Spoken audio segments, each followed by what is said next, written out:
Hello world, curses and madness be upon you all my friends. I am Euclidean Vision, the emotional support, and I'm here today to talk about Blizzard's recent experiment with the 3-2-1 role lock, which is personally just way too multifaceted and big brain to discuss alone, so I've gathered some friends to help me break it down. My team today consists of MasterIanGamer, X-SEIDET, and towercard, also known as Brad Rose. How we doing, dudes? Pretty good. Super great. I'm good, thanks. Nice. I was scared. I didn't want to talk. I didn't want to talk over the other guys, and we were just sitting here waiting for someone to say something. Say what you want when you want. It's no big by me. I'm all for the chaos. Maybe not the chaos of 3-2-1, but let's get into that. Who likes the 3-2-1 idea? Crickets. Perfect. There's pros to it. For the sake of argument, I can be the one to like it. Oh, okay, okay. Oh, you're gonna play devil's advocate. Cool. Alright. Yeah. So, as you say, there's pros to it. What do we feel are some pros to it? Whoever has the first idea, shout out and we'll go. The one pro would be to make fewer queue times and make Overwatch great again. Hey, queue times is definitely, like, a certain pro. It was the idea that they were, like, doing it for, right? I guess. Yeah, that seemed to be the basis of why they were experimenting with it in the first place. Yeah. So, queue times, improving DPS queue times helps everybody, theoretically, right? Or does it? I mean, if you play tank or support, you get matches more regularly anyway. It only helps DPS players, right? Yeah. So it only helps DPS players, but they're the biggest player base, assumedly, judging by queue times. So, there is that benefit to it. It reshapes how the meta is thought about more than anything else. Like Jeff was pointing out, that it put less dependence on the individual damage player, so they were able to do more loose strategies, I think was the big thing that they came about. So you could do wackier, stupid stuff like you could back in the day, like run Sombra. And it So it allows at least more versatility in overall composition, do you reckon? like, just mathematically, it's more comps. It's more possible comps. Because you can choose from a greater number of DPS. Yeah. Right. Ian, any positives you can think of? I mean, basically, what's already been said just improves queue times for DPS players, and yeah, probably just makes the experience better for them because there's less pressure on each DPS player to, like, serve a critical role. Oh yeah, that makes sense. So that's not a lot of pros, is it? I hate to According say... to Jeff, some of the support players seem to like it as well, because there was less just healing the big health tanks, and they could actually sort of go around and do other more active roles, like healing the like the DPS, and maybe even engaging in combat a bit more. Yeah. So yeah, okay, there's at least that benefit for supports, totally. Also, I'm sure Jeff mentioned there was the other side of that coin, that a lot of support players suddenly felt that, one, they were being sought out more often, their role was more important, and there's a bit more pressure on them to keep everybody up. If that makes sense? Like, it's way easier to keep a tank up than it is to keep up a DPS, if that makes any sense. Especially if you're playing something like Anna, say. Right. Like, I guess that would be transitioning into the cons, though. We want to talk about those. Yeah, shall we move on to cons? Like, is there any other sort of pro to it that anyone can, like, really see off the bat? The solo tanks appreciating not being appreciated more, I suppose. Since there's more pressure on them, they can shine. Yeah, I was wondering about that. Like, I don't understand the whole... what he said, like, oh, I want to be the solo tank to carry. Like, I get the idea of wanting to carry, but I don't see anyone being like, no, I want to be the only tank. Do you see what I mean? No one's ever says that. Don't worry, I got it. I'll be the only tank. I don't need help. Exactly. Yeah, no one says that, right? Years of saying that. Well, then you're part of the problem. No, because the rest of the team is 5 DPS, and I somebody's got to be the...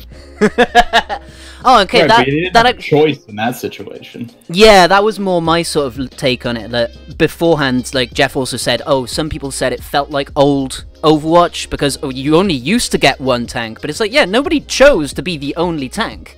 The 5 DPS players chose me to be the only tank or the only support, right? Do you know? Yeah.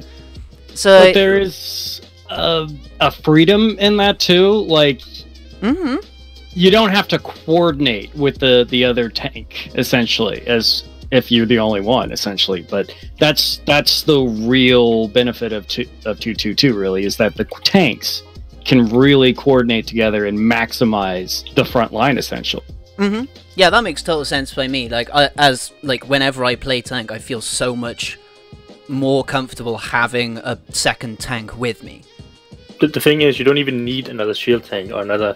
You just need another big guy that can take damage for your team, so you're not the only one. Yeah, essentially. Focused. Yeah. And you can kind of still do that in 3-2-1. You just have to run like a Doom or a May or something like that, or even Reaper would.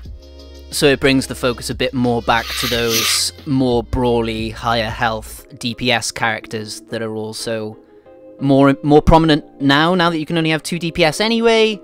Right. Yeah. Okay. From there, I think let's move on to the cons. Like, what do we not like particularly about the idea? It would make playing tank hell for most tank players. Indeed. It would be so stressful. Like we were saying already, that the amount of people that sort of get at each other on a team for like, oh, the DPS aren't killing anything, oh, the supports aren't healing, oh, tank X, what the fuck are you doing? Playing tank, man! Like, I mean, in my experience, it's usually less of like, what are you doing as the tank? So it's like, with DPS, it's like, oh, you're not getting enough kills. With supports, you're not healing enough. With tanks, it's, why are you not playing this tank? Instead of saying, why are you not working well enough as the tank you are? There's such a heavy focus on playing a specific hero, as opposed to playing the hero in a tank manner. Yeah, totally. Like, True. There's way too much focus on the individual heroes rather than just playing the actual game. Right. Yeah. And that, in my experience, that's like very specific to the tank role. Oh, sure like, it is. Very rarely see people call out like, oh, you're playing Orisa terribly. They won't say that. They'll just say, switch to Reinhardt. Yeah, it's so weird because it's such like a complicated, like, intangible role. Like, tanking has the least sort of easily definable sort of like points to meet. Do you know what I mean? Right. Like, I've said in the past that the tank role almost feels like it has more in common with the map than the other heroes on your team. Because, like, the DPS and supports on your team, they just want to utilize the tank as if it's, like, a beneficial piece of the terrain. Like, the barrier is essentially just, like, a bunker strong point. Like, that's all it is to them. They don't care about the idea of it being a hero, other than, like, their direct utility. Yeah. A tank is just a wall for other people to hide behind. Right. It would be like not having the tank that you think you need to have would be synonymous to just losing the high ground on a certain map position. And that sort of ties to like why seemingly a lot of Overwatch players hate Wrecking Ball mains. Has anyone noticed the like absolute hate that he's been getting recently? Oh yeah. And I've seen some of it. I don't get it. I just don't get it. He's so much fucking fun. Who cares? So my thoughts on that is people don't like having a Wrecking Ball on their team because he doesn't have a barrier to offer. And so it's like, okay, well, this tank is worthless to me because they're not giving me a barrier. And also there are a lot of bad ball players who just feed. But then when Wrecking Ball is on the enemy team, he's really annoying because he's constantly booping you around. And drawing your attention. So no matter where he is in the match, people hate him. Yeah. Regardless of team or position. The thing is, he's like a Roadhog, though. He's just there to, like, fuck shit up. He's just there to be annoying. Yeah. And that's, like, a viable way of tanking. Like, you're essentially drawing attention to yourself as opposed to the team. Like, playing characters like that, you're not being a wall for people to hide behind. You're like a health sink for the enemies to shoot at so that nobody shoots at your buddies, right? Right. And then, yeah, when you get into the idea of having to only have one of those, like, is Wrecking Ball going to become the only tank you can use? Because he's so synonymous with the, like, 3 DPS comp? Or is nobody going to use him because they're like, there's no barrier, fuck that shit, do you know? Right. Jeff also brought up the off-tank problem in considering how you actually move these characters around based on 3-2-1. Like, does anyone think that, say, the idea with Roadhog of moving him to DPS, do any of you think that's a good idea? No, I don't like that idea, because he is a tank. To me, he's a tank. He might be a little bit DPS-y, but he's definitely not a DPS in that manner. That he take his health off. I was so flabbergasted because he still has a hitbox that says, there's a Roadhog, he's getting shot at. If you took his health off and made sure he couldn't rebreathe the same guy instantly, it'd be no use. Unless they put him on a diet or something. DPS Hog has lost like 100 pounds. I don't think I want a ripped Roadhog. Yeah, it just wouldn't be the same, would it?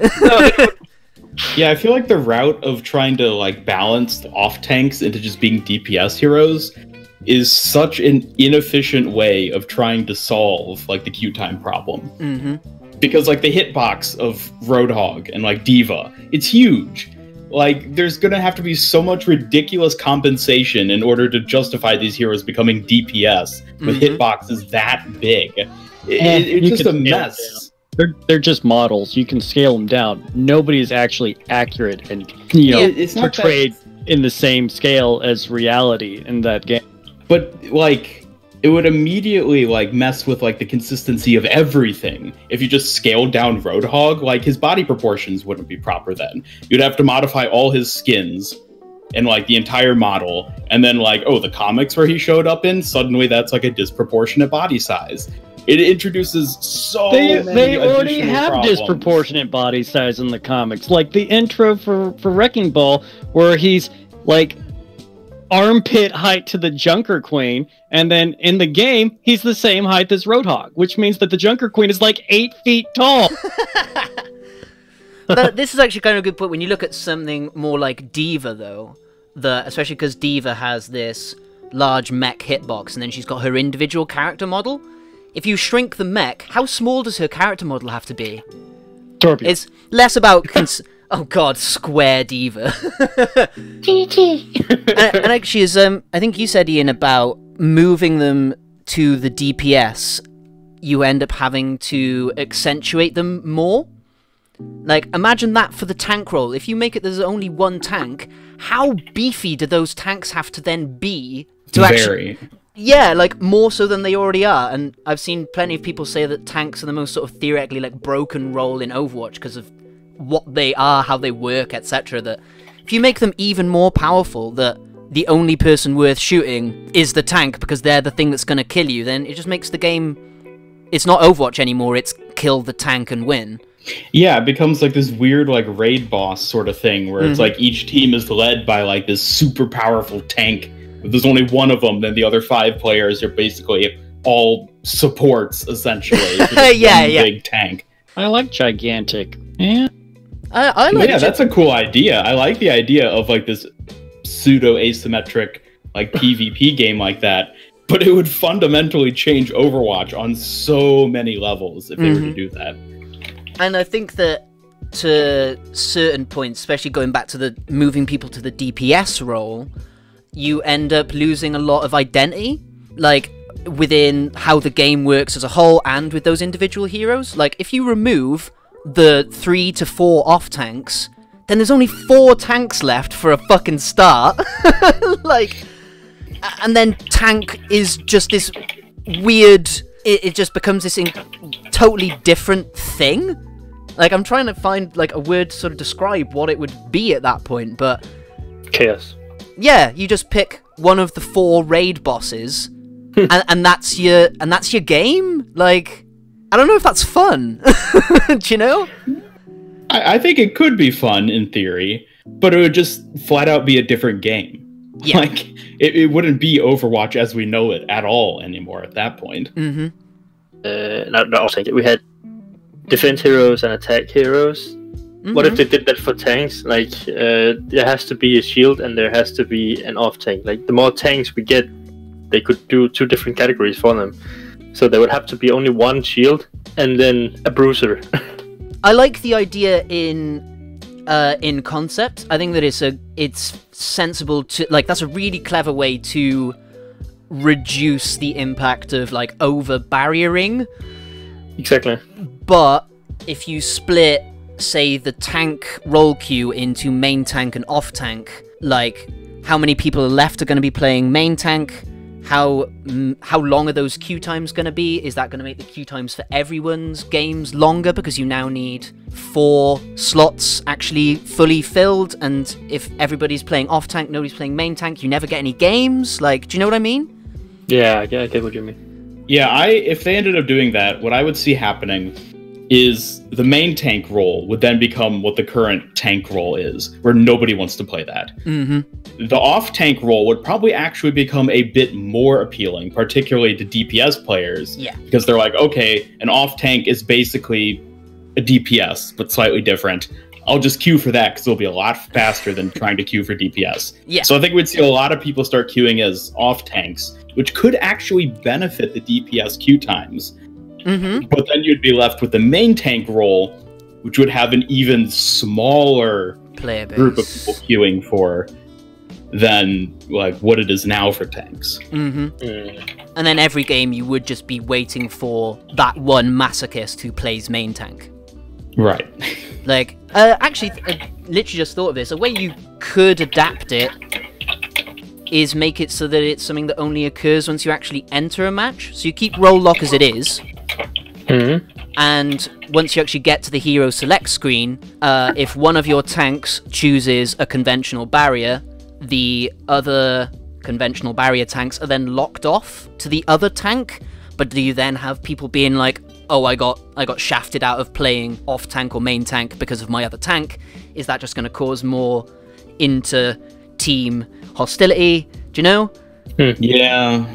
It's definitely going to be reminiscent of, you know, back in the day when you had 5 DPS players trying to insta-lock Genji. Yeah.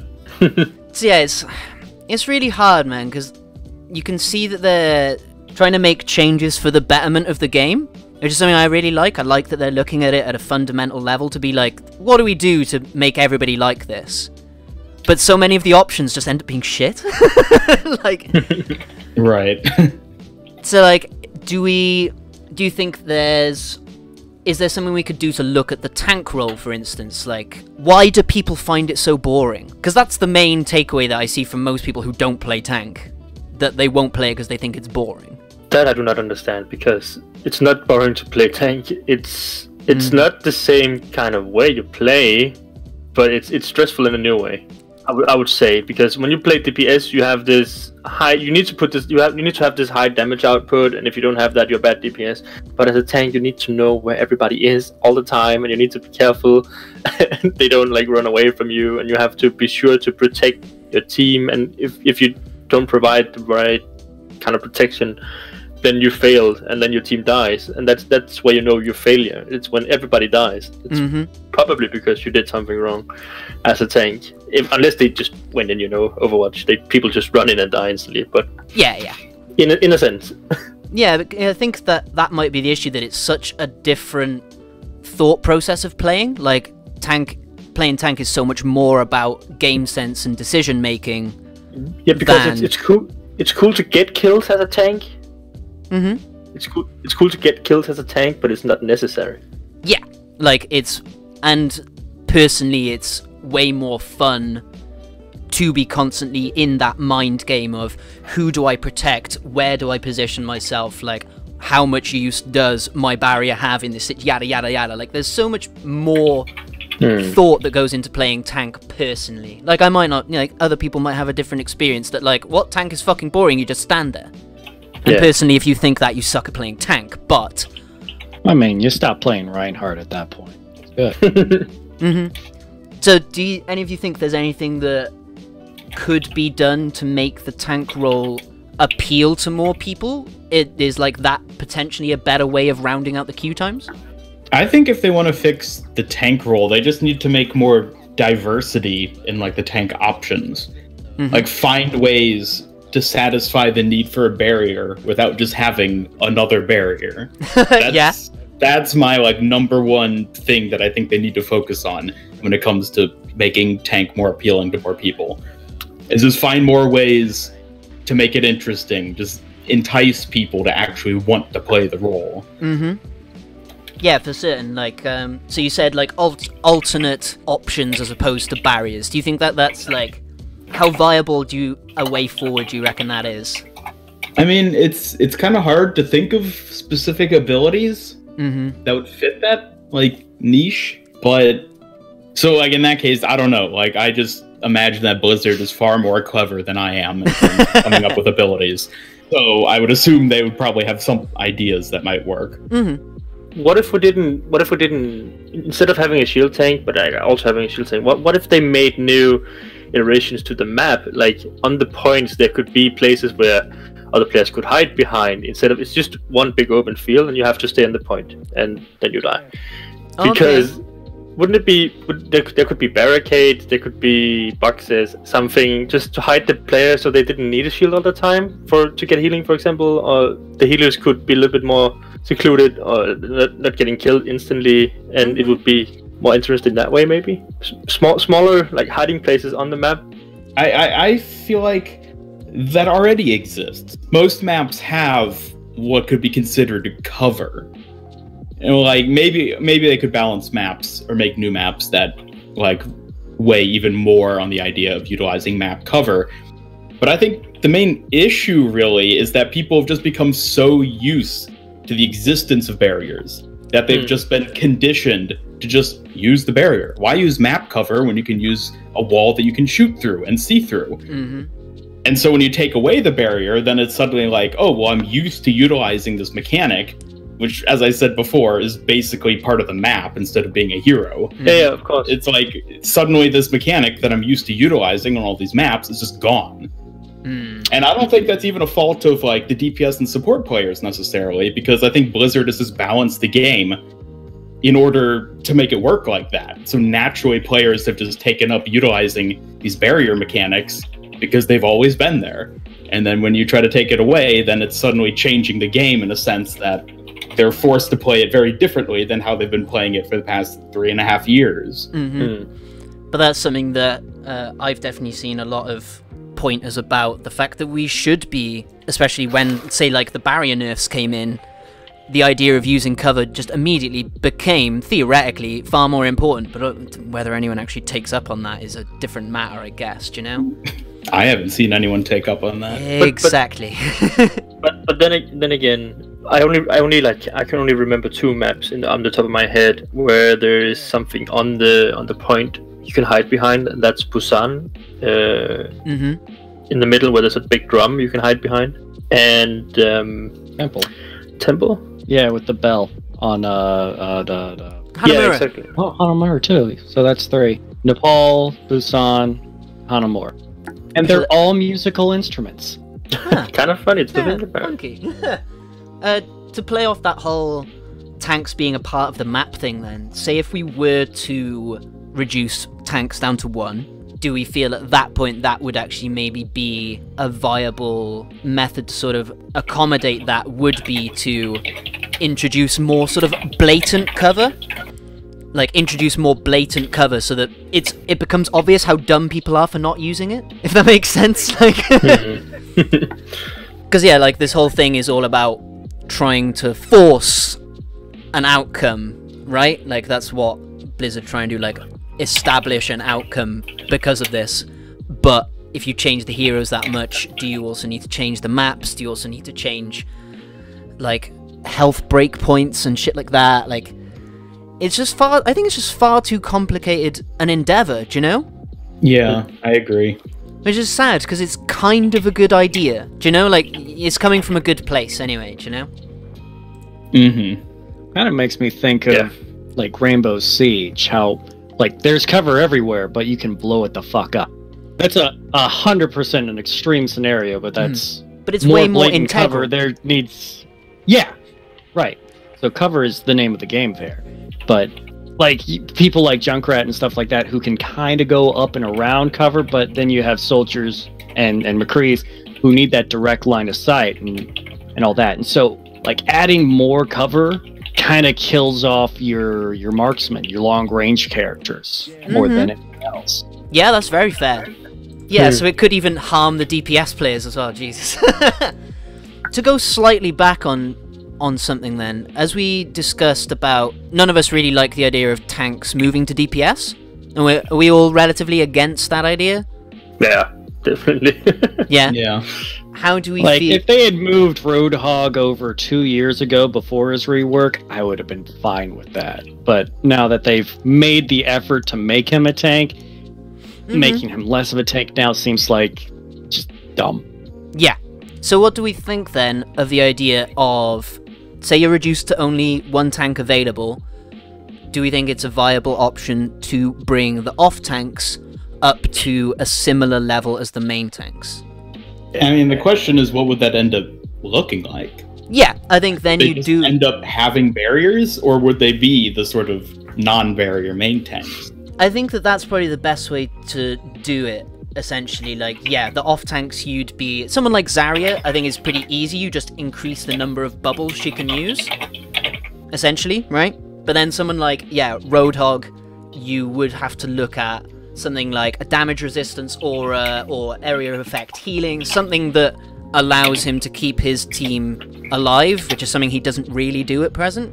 Because I think I remember when Sigma got first teased, I remember several people were talking about like either an orbit, like damage absorption mechanic, where you would like capture enemy projectiles in an orbit around you, throw them back, or if there was like a gravity field around you that you would absorb fire into to sort of tank for your team. Like, there's got to be ways beyond just barriers to tank, as ubiquitous as you've made the point that they are before now, Ian. Like, do you know? Right.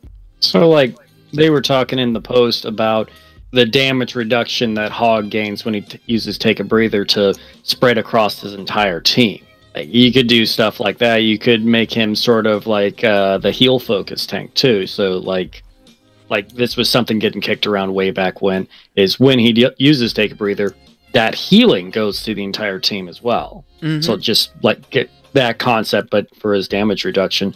But then you have to juggle how often he can have that available to him. Yeah, totally. That would very much change like his sort of power spike in sort of a mid-fight. Like, the only time he can tank is when he presses E.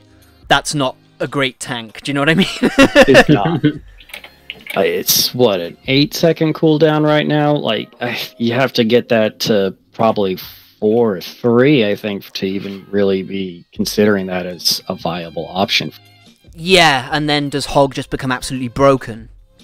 Do you know? Like, well, you pull power out of other aspects of his account. Not account, the kit. So, like, in that particular thing, you'd be reducing his damage a little, because you still want him to have some bite for his individual playstyle, but you lengthen the amount of cooldown, or maybe even reduce the range of... No. No. That's not the Hog I know. Yeah, it's such a complicated issue, man. Like, I almost wish that there was like a simple simple way to do it. But yeah, as Ian's made the point, like, barriers are so ubiquitous, like, players have gotten so used to what barriers do for them that to bring in, oh yeah, we're gonna change the tanks lacking conventional barriers into like proper tanks. Like, are people just never gonna play them because they're no longer what they were? And you know, it's... Oh no, people still 100% play them. You've clearly have not seen my quick play. Fucking ball hog 100% of the time when I'm on support. Oh, as you bring up supports then, that's actually a good thing, I think, to move on to. How do we reckon that a change to 3-2-1 would impact support players? Because they've obviously said that they like being able to not just heal tanks, but does that not also put like a greater amount of pressure also on the support players, that because you've only got one tank, you've got less protection, therefore everybody relies more on healing?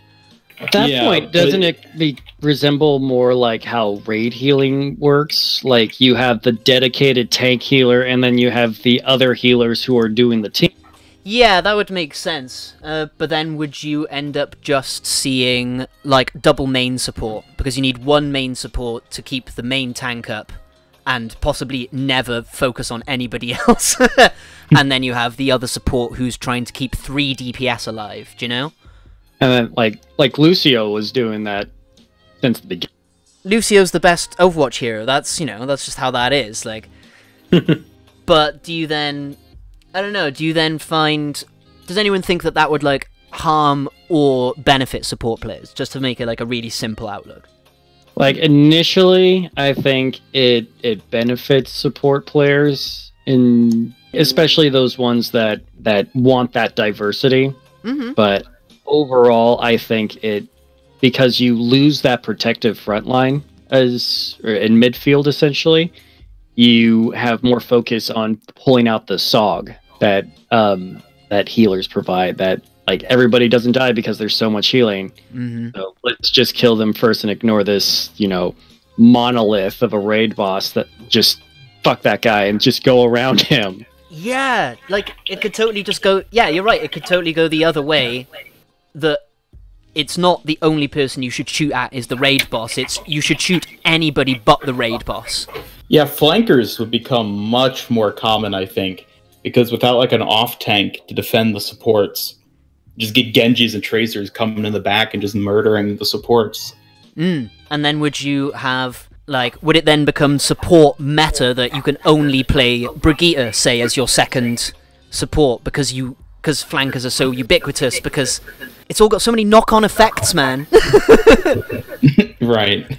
In fact, I had a point about that. Yes, this is something that I did want to bring up. Looking at that idea, because Jeff mentions in the post that it's cool for DPS players because, say you're running double sniper, you can also run a flanker. Is that then not you removing all the weaknesses of that composition? Do you see what I mean? Like, that's how Chengdu did it. Like, they would run double sniper and then Sombra with Wrecking Ball, and then I guess it wasn't double sniper. It was sniper Pharah, but same general. Yeah, like double long range poke / burst mixed with an annoyance in the back line.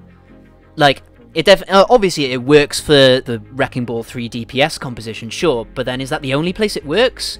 Or does it make every composition you apply it to, does it then remove a lot of the weaknesses? Like, the weakness to a sniper composition is line of sight, essentially. Does that make sense? Right. If you've got a flanker who's just ignoring sight lines and is behind your team, does that not make that composition too well-rounded? Do you see what I mean? Like, too well-rounded? There's no weaknesses to be exploiting?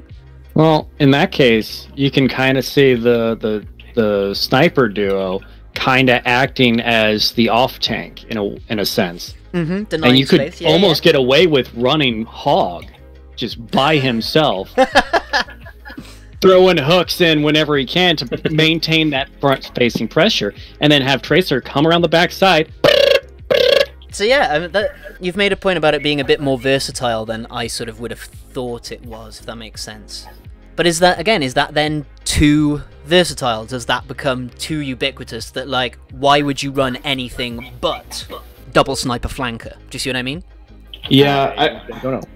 But I feel like this is almost getting into like a too speculative territory where we're making all these sort of guesses and assumptions about like how the meta would end up playing out on all these like particular levels that I don't know if we could even like accurately guess that at this point.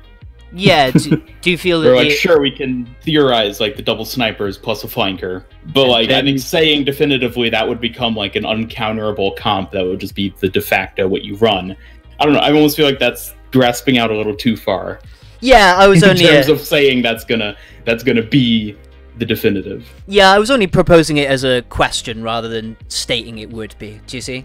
Okay, yeah. I was just trying to approach, like, is that too much? Does that make sense? Right. Yeah, and obviously, at this point, it does become just far too speculative when we look at the inner workings of the game as a whole. Yeah. But I guess that does make the point. Does it just add way too much complication to an extent? Does that make sense? What do you mean by too much complication. Not exactly sure. Like, It's too complicated to speculate. Like we're talking about like a year or so after this gets implemented, if it gets implemented, and everything's kind of settled down at that point. Because you throw something like this at the game, and it just goes crazy. It's absolute chaos. I mean, Jeff is definitely on board for causing chaos in the meta. But I think this would cause chaos beyond the meta. Like, to the game as a whole, almost. Yeah, mainly in terms of like the people who play roles like tank, and like just the sheer impact it would have on them. Yeah, it definitely seems to be tank players that would suffer by far the most. Then, do we think there are other solutions to try and reach a stable point that accommodates for this problem, like the roll queue time problem? Is there a way that we can maybe mitigate that along with keeping the game a bit more stable? Because like chaos is great and all, but I thought 222 was meant to be a step towards more cohesion, and to go back on that so quickly to just introduce utter chaos seems a bit much. So yeah, do anyone think that there are any like alternative methods? Like, would something like pick ban, does anyone think that that would be a better avenue to take?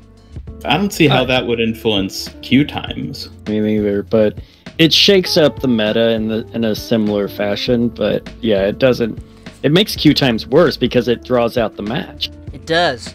So yeah, it would only potentially actually maybe help in-game, but it wouldn't do anything to queue times. That's a really good point. And then you're going to end up with people like, oh, my hero got banned, I'm not playing this match. Yeah, right. Oh, fuck. I think pick ban is a good idea, god damn it. I disagree. You don't like the idea at all?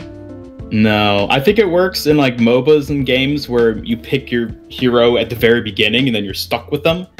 Right. But in a game like Overwatch where you can swap heroes, I think it would just break things and cause more toxicity than anything else.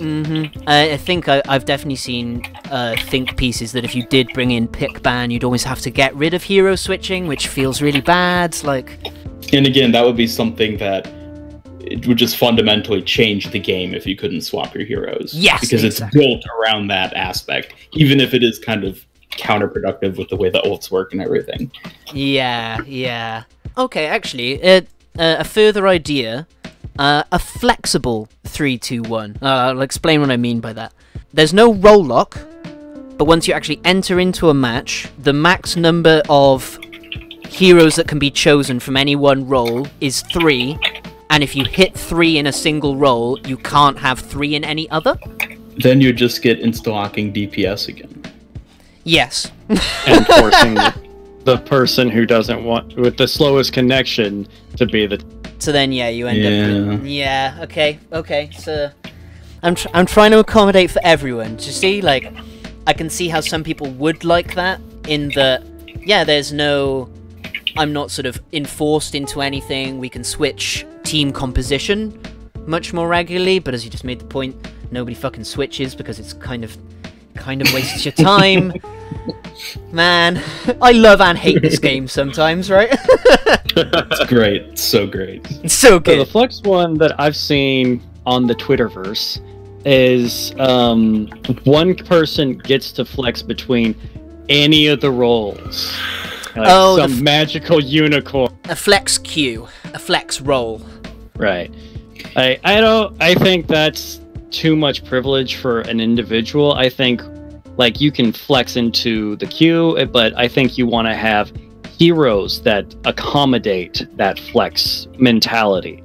So have like kind of behind the scenes back end specs for characters. So like if you're a flex player, but you're also a DPS player, but you get access to Sombra. So if you pick Sombra as a support player, she, I don't know, regains the ability to charge her ult from heal packs or something like that. Or you could move someone like Soldier 76 as an off support.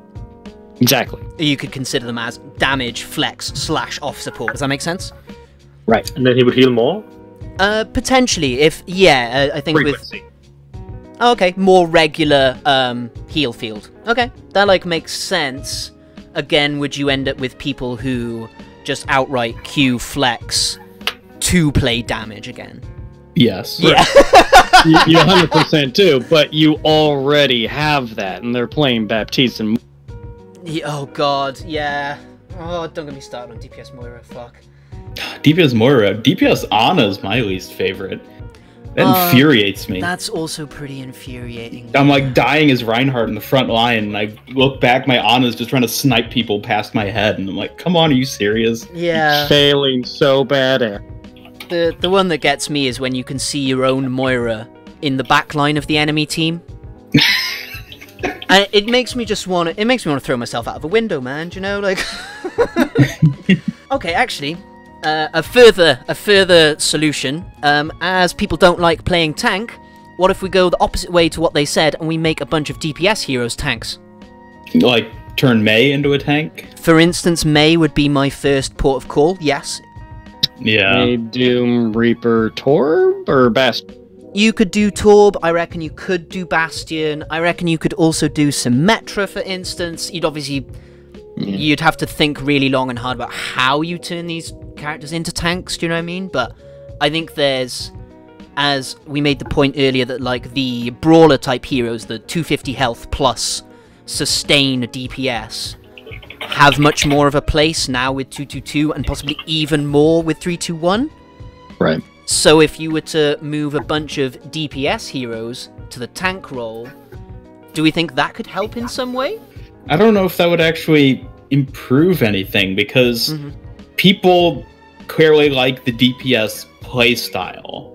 Yeah. And if you were to take an existing DPS hero, like even Mei, and make her a tank, then you'd be taking away the DPS playstyle of her and shifting her into a tank playstyle, and then the DPS players wouldn't want to play her anymore. That's what I think would end up happening.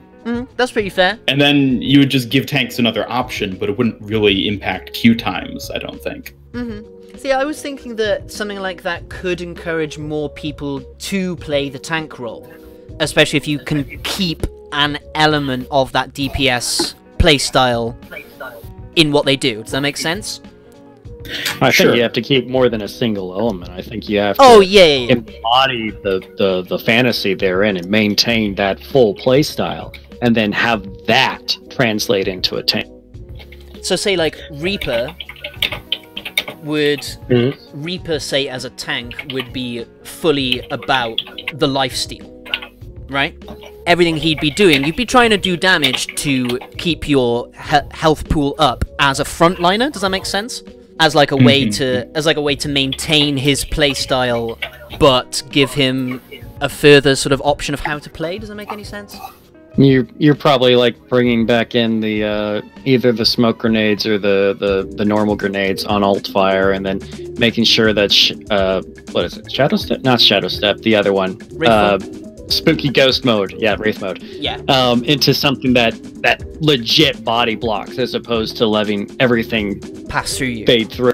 Oh, that's so actually pretty... protect. Yeah, and then it becomes much more like a bruiser that, like Zarya Bubble or Take a Breather, Wraith form becomes a way that you can use to, like, yeah, shoot me, motherfuckers.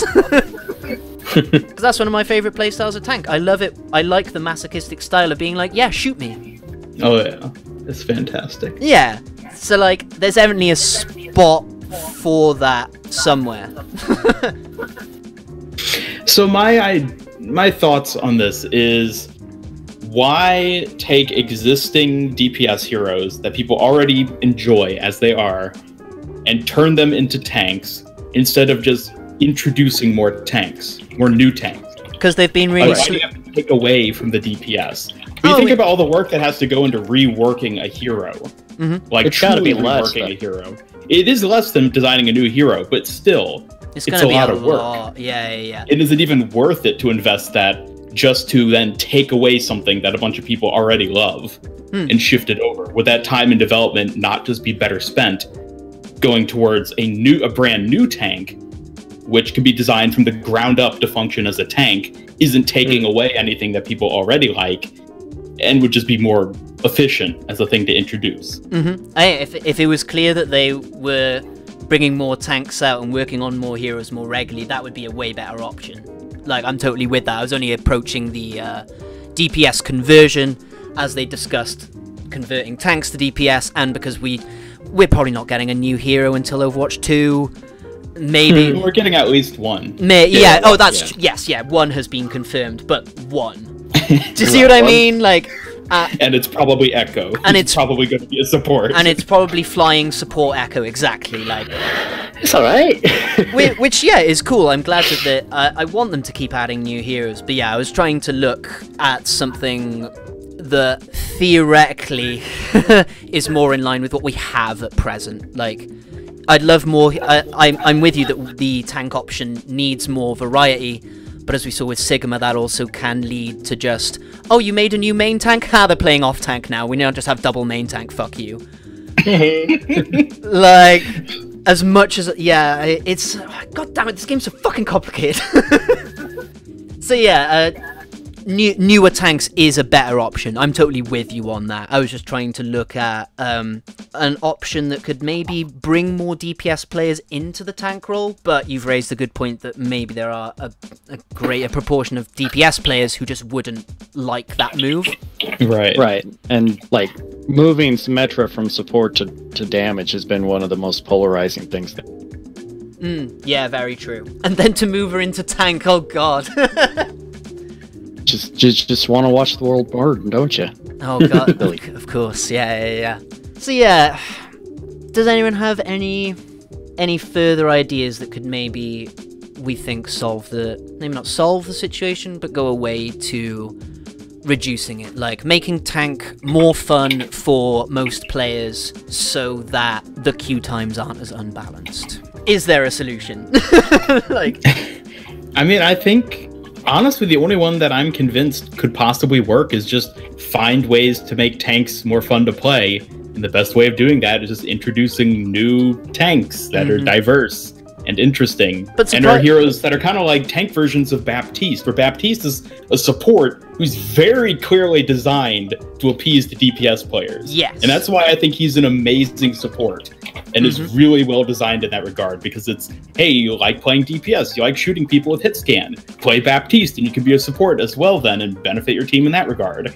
I think we need more tanks that sort of function like that. And I don't necessarily know how that would actually work, like in terms of abilities and things, but I think that's the direction they need to try to go. So in that same thread that Jeff brought this up, some random guy, I don't remember his name, I linked it in the other Discord, proposed a hero called Big Mike. Okay. And Big Mike was basically trying to make a tank that played like McCree. It had like Colt Python or something like that, 10 magazine, some blah blah blah. Threw grenades, threw like a cluster grenade and dropped down a portable barricade sort of thing. And then the ult was a dome shield. So it appeals to a general FPS player, the hit scan sort of thing. You have the chucked bomb and all that jazz. But I think it misses the opportunity of really delving into why people like McCree specifically in this particular thing. So I was just kind of messing around. I clearly gave him a passive called Grit. 1G, our good friend and buddy, was like, it has to be true. So the levels of it are how true the Grit is. It like keyed off of getting headshots is the big thing, and like on reload, it gave your team frontal barriers. So taking the core elements of DPS play that people enjoy and making those contribute to tanking for your team. Right. Kind of like how Brigitte takes the core elements of Reinhardt, why people play Reinhardt, what resonates with them, and port that over to it. Yeah. That's sort of why I was looking at the DPS conversion to tanks. That obviously, as we made the point, changing them too much might just be a downside ultimately. But yeah, if you have tanks based on these DPS, would that be able to port over DPS mechanics into how people would then play tank? Like, I don't know exactly how you'd be able to make a DPS themed tank offhand. I think they've done it like 3 times now, so it's clearly not impossible. Okay, who do you feel is the... Roadhog, Orisa, Sigma. You think Orisa? Because of the... Orisa is Soldier 76. Because of the gun? 100% the gun, the deployable, and the thing that affects movement. Yeah, I can see the gun. Oh, and under the secondary projectile that comes from the main... Yeah, Holt is definitely more DPS sort of themed, if that makes any sense. Sigma just because the combo they're in. Mm-hmm. Sigma personally is quite a good one for that, because it allows you to manage your I'm tanking with my barrier and now I can just shoot motherfuckers. Do you know? Mm-hmm. So I'm trying to wonder, is there ultimately a further way that we could make a tank that appeals to DPS, which I'm surprised Wrecking Ball doesn't, because he's...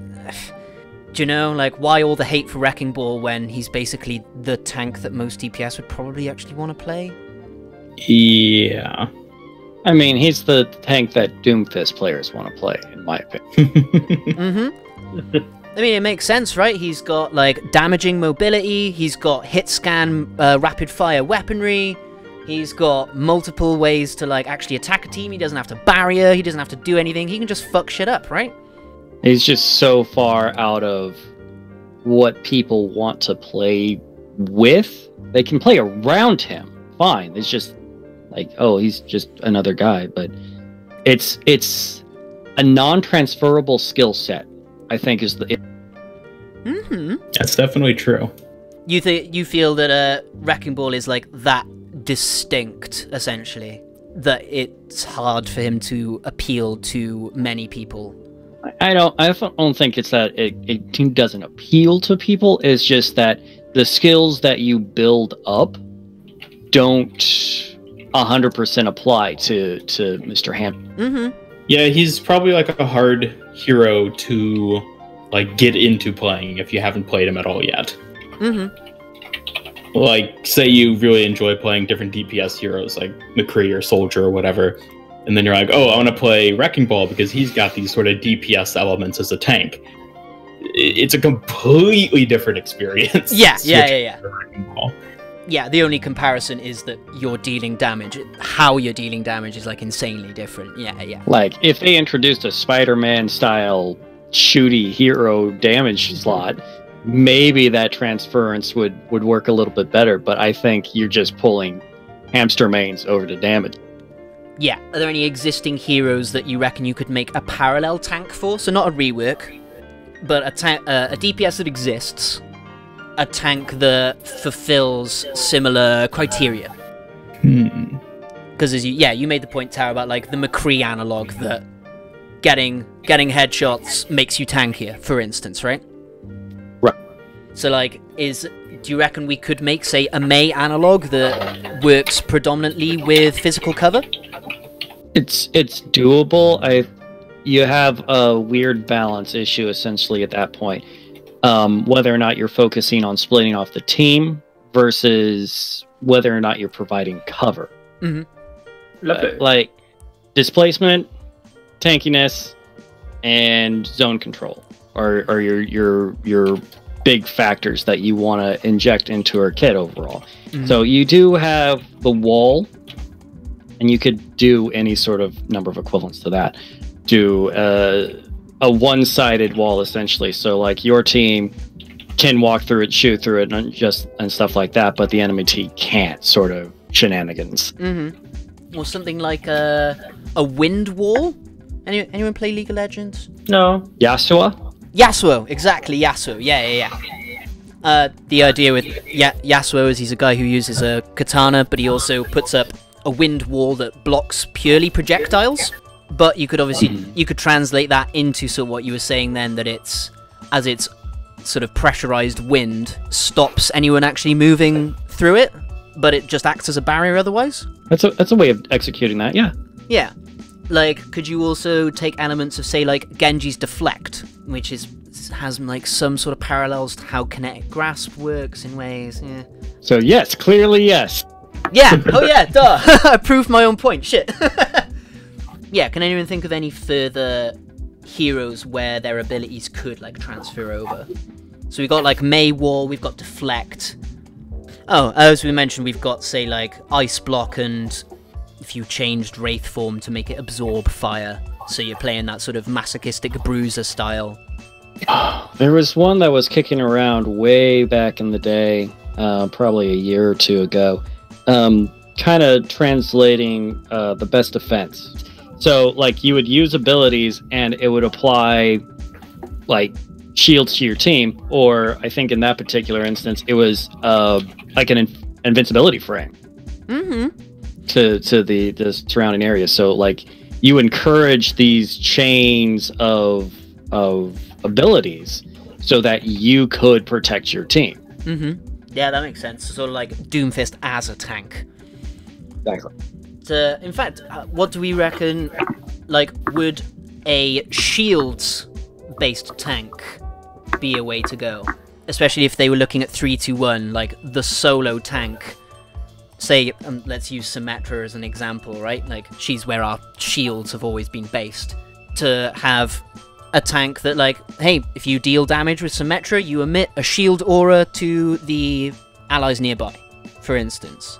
So yeah, you're then allowing the team to play a bit more spread out. You've got no, like, conventional barrier, aside from her ult. Don't ignore that for now. But you then retain sort of the DPS playstyle. You can keep, it's just, everything I do is about me dealing damage, getting in a position to deal that damage, but when I do, I am tanking for my team. Like, that seems to be our bigger takeaway here, that, like... Right, Inspire as a tanking ability. Yeah. But I think originally you were getting at sort of defensive options that already exist in the lineup and applying that to a larger spectrum. Or just, you know, make a whole bunch of Roadhogs. Yeah. Yeah, true. Because, yeah, if you make too many DPS-focused tanks, well, what do you do about the people who want to play, like, actual tank? Like Reinhardt. Yeah, that role just sort of loses all sorts of identity then, right? And then Overwatch itself becomes less of what Overwatch is. Yeah. Because at that point, isn't it just any old first-person shooter? Or is it far more similar to most first-person shooters? Like, most other first-person shooters don't have that. Like, they have tanky, I can take more hits than you, or, like, Siege has the, like, 3 guys with shields, but you're not running a whole... Like, you don't need that guy. Whereas Overwatch has always kind of been built up as, you need that guy. The game doesn't play right if you don't have that. Yeah. You need that guy. But yeah, I think that's a really, like, weird dichotomy then, that, like, it could be better for most players to round everybody out so they feel a bit more similar, right? But then the game as a whole just loses all sorts of identity about, like, what it is and how it plays, if you ask me.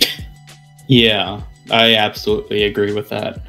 Yeah, it's a really weird conundrum, because I can see how rounding heroes out is good in a way, but then you also end up with heroes like Baptiste who are just ubiquitous. Like, there's no reason to not play Baptiste because he does everything.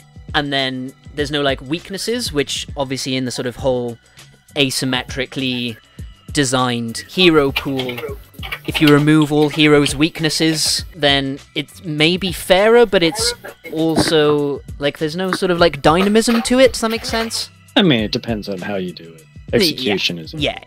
Because, I mean, you could do, like, a Tracer tank and have her go in and take all the shots and things like that. But Paladins has one that's basically Tracer as a tank. Oh, really? But has a barrier. Yeah, Atlas, I think is his name. He's totally a Space Marine. I mean, definitely not an Ultramarine. Nope, not. But his primary recovery tool is Rewind. And his main offensive tool is, you know, also Rewind, but on your enemies. Oh. So like a displacement rewind. Right. Put you back where you were 3 seconds ago, for instance. That sounds kind of fun, though. That does. It's almost like an isolation mechanic or something of that like. Interesting. Purely detrimental. They don't regain health. They don't do any of that. Yeah, it's just positioning, right? Okay, yeah, it's just positioning. Bad Mojo isn't that terrible at game design. Come on. But yeah, that's not actually. That's similar to an idea I'd had for Wrecking Ball. An idea I'd had for Ball was, say you were to make him more of an actual like team protective tank, is that you distribute the remaining shields from adaptive shields to anyone nearby when the duration ends. Does that carry? Does that make sense? Yeah, I don't see the point though. You're not going to be near your team when you get out. This is why I say at the end of the duration. So you go in. You're nowhere near your team when the duration is up. Well, well, you can be like.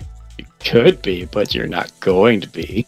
Yeah, you're going to be hiding in a closet waiting for the health pack near you to respawn. Well, yeah, the idea came from. It's not a bad idea. It's just it doesn't track with how the rest of the Wrecking Ball playstyle works. Like, you could definitely do that on somebody, but I think they need to be a less mobile character, somebody who's not weaving and ducking essentially. Like, because like there's a Final Fantasy 11 term. There's blood tanks and there's agility tanks, and Wrecking Ball is more on the agility tank side of things. Mm-hmm. Yeah, I was trying to look at it like that sort of tracer idea, that the idea is you go into a team, you either like take damage or you do something that gives you that extra health because of the enemy team, and then getting back to your team gives a benefit to the team. Does that make sense? Not saying the idea itself is flawless, because you made a point, you're not always going to be back with your team as Ball, but does the like applying that idea back to the whole tracer idea, does that make sense where the connection comes? Right, yeah. Like that's definitely something that you could build out from that general framework work, especially if you have that recovery mechanism like that. Mm-hmm. An Artanis from HOTS would be a really good place to do that, because he's a little bit mobile.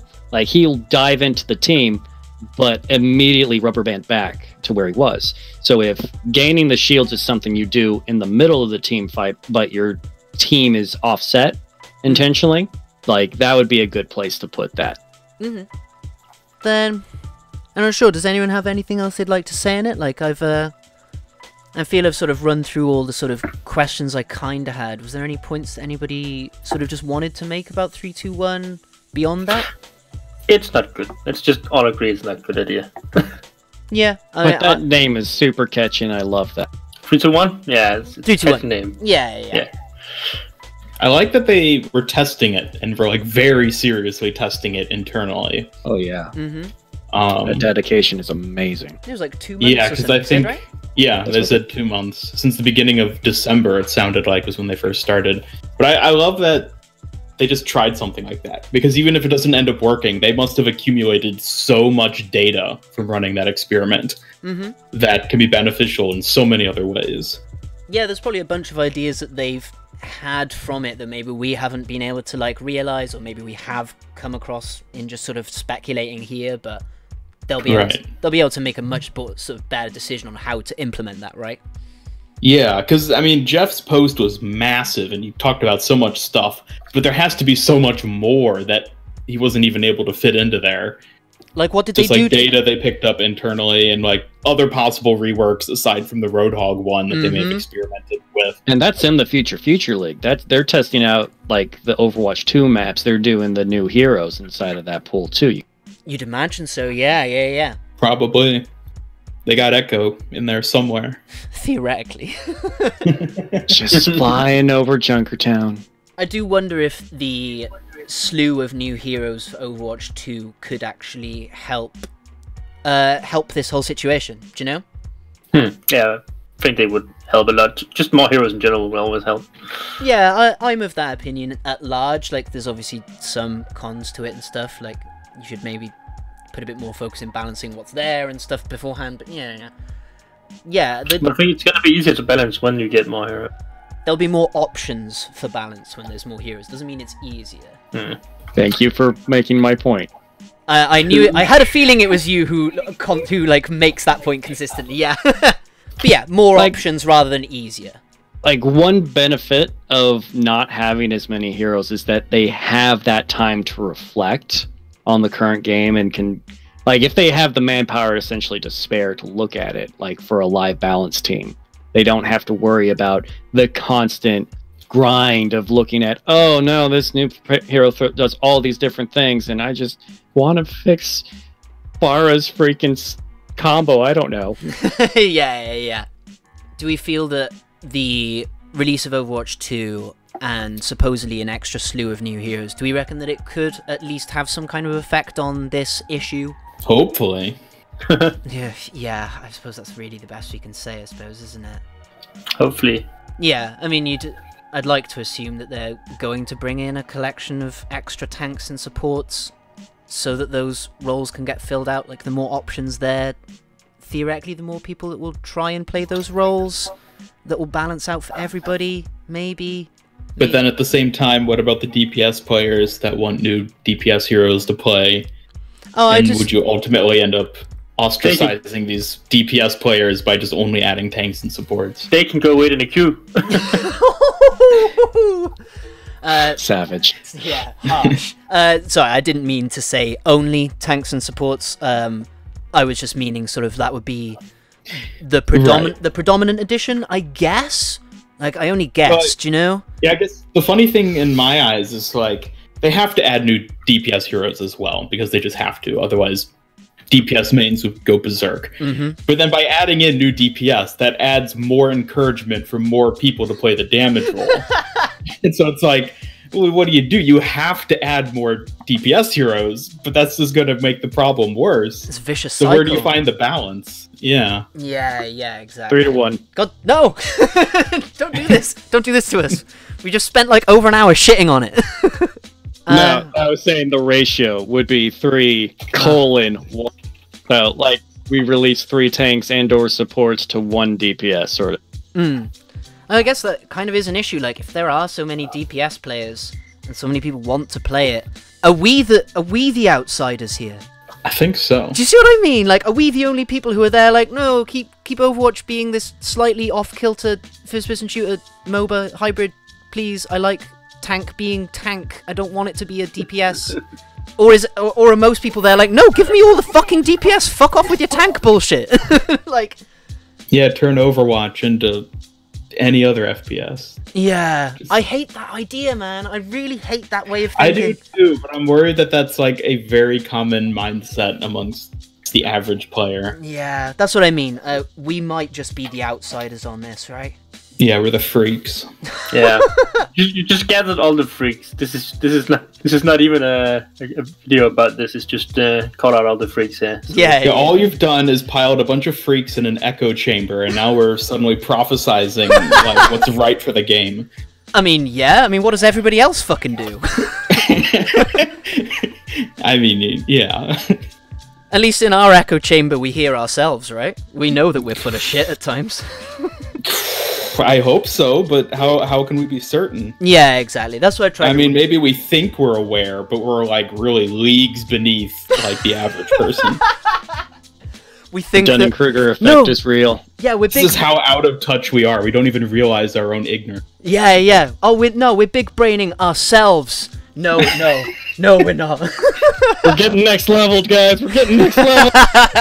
Yeah, maybe it all is way more simple than we're giving it credit for, and most people just want to play a first-person shooter, man. Do you know? Mm-hmm. We maybe should have. Wait, SEIDET, you're a DPS main, right? Me? Are you? Yeah, you like Bastion and Junkrat. That makes you a DPS main, right? No, I only did that because I was playing with you and. Too many labels. I mean, yeah. Yeah, I mean, just the fact that I was just called out on being a Junkrat and Bastion main is. I was just trying to think, like, if I stopped playing for like 2 weeks, and then Bastion pick rate disappeared. So. Oh, you were the only Bastion player. Bastion player. Oh shit.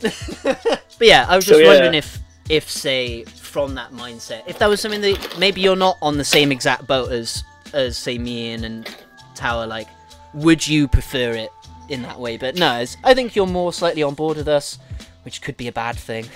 It would be a bad thing. Yeah, like, I don't know. I think we probably would need some further, less freak flag flyers to maybe tell us maybe that we're wrong, do you know? Yeah. Yeah, we need to get a top 500 DPS streamer in here to prove us all wrong. Oh god, I didn't say prove. just offer an alternative opinion, yeah? Shh. So tired of arguing with them on Twitter. Oh man, Twitter's a cesspool. Fuck that place. Yeah, I'm so sorry I brought you into that. No, it's cool. Like, I'd figured it was like a useful way to at least promote my stuff, man, and that's like it is. That's the best takeaway I'll get from it. I'll just kind of ignore what anybody else posts on Twitter, unless it's like, hey, look at this thing I made. Yeah, that's good. I like it. Good. Well done. Very good. Very good. Very good. Very good. But yeah, like. So I had a thought. I had a thought. Going back to an alternative method and bringing it into the flex queue. But thing that I've been saying for a while, instead of doing like a locked 2-2-2, you have a 1-1 1-1-1-3. Oh, okay, yeah. I've speculated on that before, like 1 damage, 1 support, 1 tank, 3 flex. Right.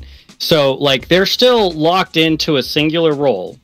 Like they're still doing the things, but it gets kind of combinated in a variety of different ways. So you still have the possibility of 2-2-2. Like it's like you could weight the numbers so that it's a common outcome. But if there's not quite enough tanks on that particular day, maybe they do 1, 2, 3 for supports. Like you end up with 3 supports in a game and 2 DPS or something to that effect. That's what I was sort of trying to suggest with the like flexible 3-2-1. That it would. But you know, it's just going to always end up being 4 DPS. Yeah, that was. Yeah. I can hope and put weights into my system. Like Jeff said in the post, there were members of the team who were like, "Hey, only playing 1 tank feels like old school Overwatch." But again, that wasn't by choice. Like we ended up with 1 tank because everybody chose DPS. And even then, it's like one person would play tank because they're like, we have no tank. They feel obligated to do it. But if we introduce like a flex role, then people would be like, well, I'm definitely going to play DPS in this flex role because there's going to be a tank already. So I don't have to feel that obligation of like, oh, we don't have a tank. I should play tank. They're just going to play DPS and flex. Like, it even removes that pressure of getting people to play tank. Yeah. And, oh yeah, then everyone's just like, hey, I don't have to play tank at all. Fuck it. Yeah. Yeah, I don't have to, so I won't. Yeah. It like justifies to themselves being able to play DPS. Yeah. So yeah, man, I don't know. Again, we're probably just the freaks, aren't we? We're the freaks. Maybe. Yeah, but like also the kind first of a big problem, just no solution. Maybe there is no solution. Yeah, I mean that's that's the outcome with most things in real life, right? nuke it from orbit. The only way to be sure. But the only way to improve it is to make it worse. God. Yeah, as you We're said, gonna Ian. iterate until nobody likes it. We're not going to be happy till no one's happy. Then everyone's a freak. Hey, that works. So when everyone's a freak, nobody is. We syndromed ourselves. Fuck's sake. God damn it. I hope they do a syndrome somehow. What, an Overwatch? Yeah, either in the story or with the actual game. Just like Jeff Kaplan turns up on stream. Hi guys, with a developer update. When everybody's a hero, no one is. Well, funnily enough, that's kind of how the game is. Every hero's designed to feel overpowered. Yeah. But since they're all overpowered, none of them feel overpowered. Uh-huh. Yeah. So none of them are special. Yeah. And I Except for the 6 like that are constantly being played. Well, okay, but that's like meta sense. Yeah. But like I think one of my least favorite things overall about Overwatch is like, look at Sigma. He's basically a god. And yet he just dies to a man with a revolver. Like, yeah, it undermines his character so severely. So you're saying the problem is that Overwatch is injustice. That's a fucking monkey with a taser. Yeah, like he can just get slapped off a cliff even though he can fly. Like it's like, okay, well, Sigma's not cool anymore. Yeah, that's just like Divas. Diva, like, she can fly a little bit more now though, but like when she gets moved off, like just fly back up. You can do that in your cinematic. Why can't you do it now? Come on. Yeah, there's definitely a mild disconnect between the heroes as lore and the heroes in game for sure. Definitely. And yeah, sometimes, as you say, Ian, that kind of undermines certain heroes, and also overplays certain ones, like McCree. He's just a guy with a gun! He's not fucking special, I'm afraid! Like, but in-game, he's fucking hench, like, do you know? Yeah. So yeah, I mean, personally, Overwatch would almost be better as a story than as a game. Like, I'd love to... I think you'd lose a lot of this bullshit. Yeah. Like, just make an anime out of it. It'll please, like, 99% of the population. No, make a proper animation out of it. Anime is proper animation. Shut up. I said. Make it. Nah, I want the mouse 1-2 frames. Dude, mouth flapping is a stain on anime history. Of course it is. Like, no denying that whatsoever. But think of the Doomfist origin story cinematic. Yeah, it's sloppy. It's Oh, you think it's sloppy? Yeah, the animation style is. There's just no consistency in that kind of animation. How do you mean consistency? I mean body proportions and overall designs and dude, squash and stretch. It's like one of the most basic principles of animation. There's a difference because they just. I've always had the opinion this isn't like an anime stuff. It has nothing to do with Overwatch. But like the feeling of they always do these amazing backgrounds, but the animation is just lazy most of the time. The only times I've seen good animation is probably by Studio Ghibli. But then again, the faces are still really boring. Character designs are boring. Yeah, that's I kind of agree. Animation is anime takes a lot of shortcuts when it comes to animation. Exactly. Oh, for sure There it does. can be great animation, but very frequently they take shortcuts that are like distinctly noticeable. Oh yeah, it's oversaturated to the point of ridiculousness. Not arguing anything like that at all. Like, but if you look at only using the Doomfist one because it's in an anime style, like the actual animation, the fluidity of movement and storytelling, like I don't see any issues with it. Yeah, I actually do like the Doomfist one. I think it's got tons of dynamism to it. There's some really good background animation as well, like when Genji runs up the side of the building, shit like that. Like, it's not too Studio Ghibli's background level. Of course it's not. It's not something, say, like it's the guy who did 5 centimeters per second. That shit is beautiful. It's a different thing. It's a different art form. It's, not exactly a different art form, but you see what I mean? Like it's aiming for different things. The focus with Overwatch is on the characters, not the background.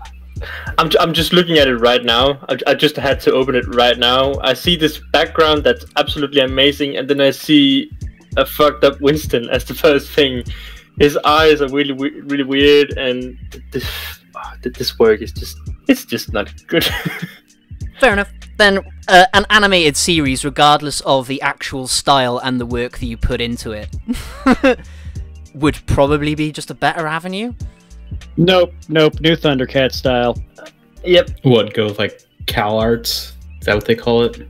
Oh, is New Thundercats actually in that style? Oh, it is.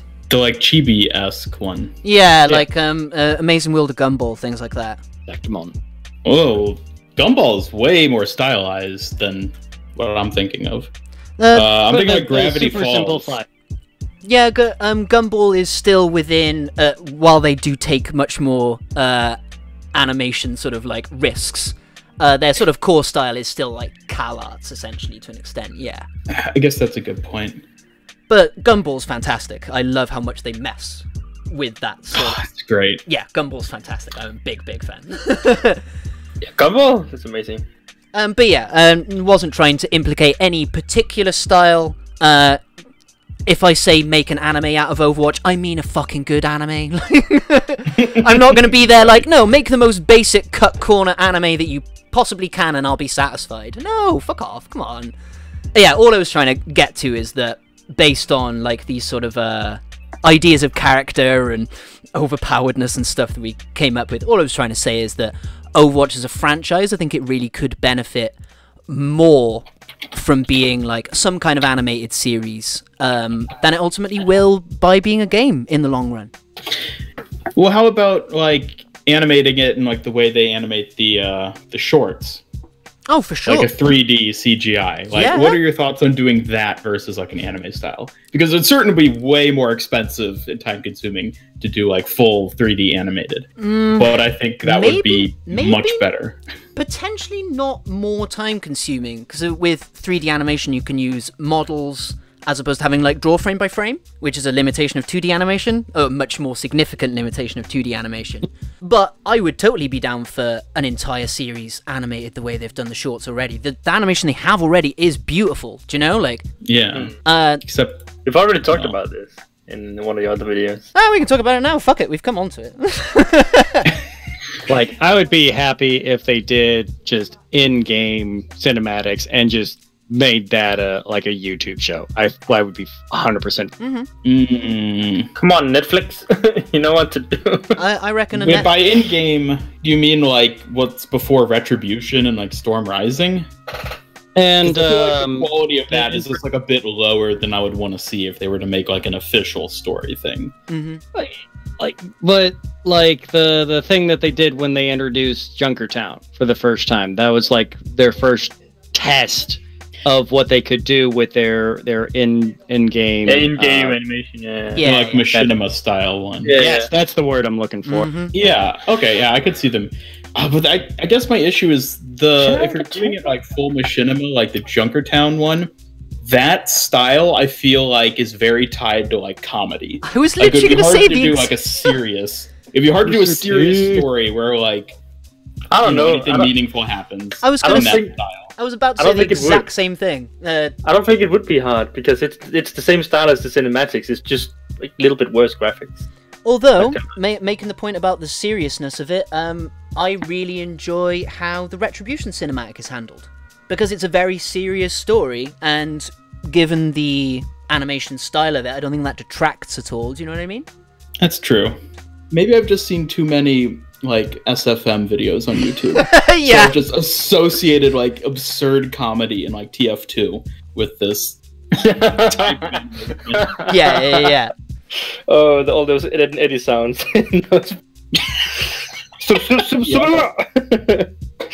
Oh, those are some of the best.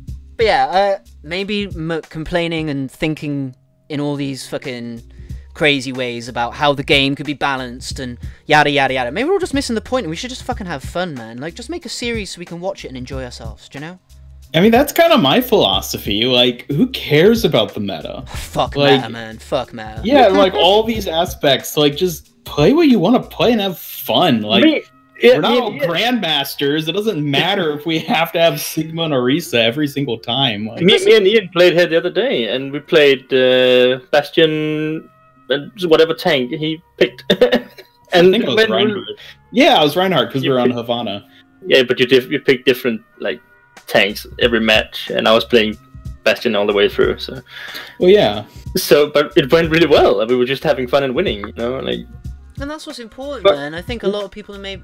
Again, we're the freaks, so... can't Yeah, speak- most people like competitive. So, Yeah, I don't... It's weird although that... like might not be the right word. Yeah. Like, our lot of us- Masochism is a type of liking something.